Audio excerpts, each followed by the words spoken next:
Eggmas, day 10. Okay, Eggmas day 10, you guys wanted Eggs Benedict, so here you go. Sorry, Scotch egg lost. Now in doing this, I try to use a pot that's wide and not too deep, and my water must not be boiling. Then of course season it like the ocean. You can use vinegar as well to make sure that egg stays together. I don't use that because I don't want that flavor on my egg. Also, the water must not be boiling because if it's boiling, the egg will break and it'll be a huge mess. You want to use a slotted spoon. A round one like this is perfect. This is the perfect tool for the job. If you have something like this, use this. I also found that it's easier to drop your egg from a bowl or a separate vessel of some sort.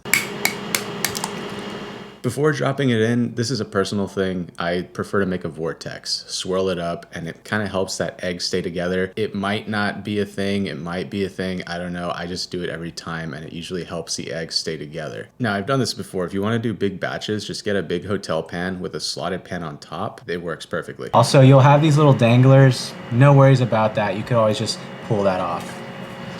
I'll set that aside onto an oiled pan. And there we go, we've got one poached egg. Now, if you want to do the vinegar, the benefit to that is it helps hold the egg together a little more, so you don't have to worry about making a vortex.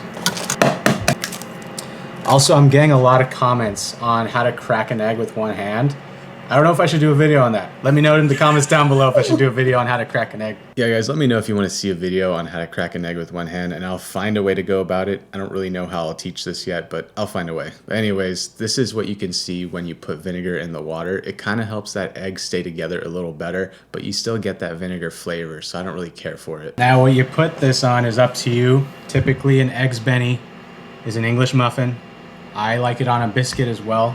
We're gonna do an Eggs Benny for this. Let me know, do you open these with a fork or a knife? Which one?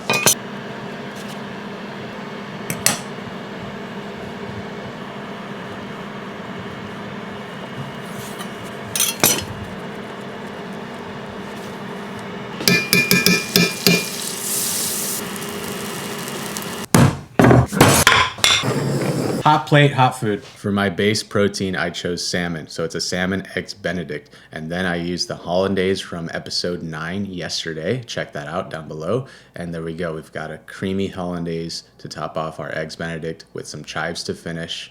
And of course, you gotta put the acooknamedMatt Spiceology Flaky Salt. Check that out down below as well. Go buy yourself some salt. There we go. A salmon Eggs Benedict for Eggmas day 10. All right, here we go. Let's try this out. I'm not even gonna use a fork. F it. Look at that yolk. That's really good. All right, guys. There's Eggs Benedict. Smash like, subscribe.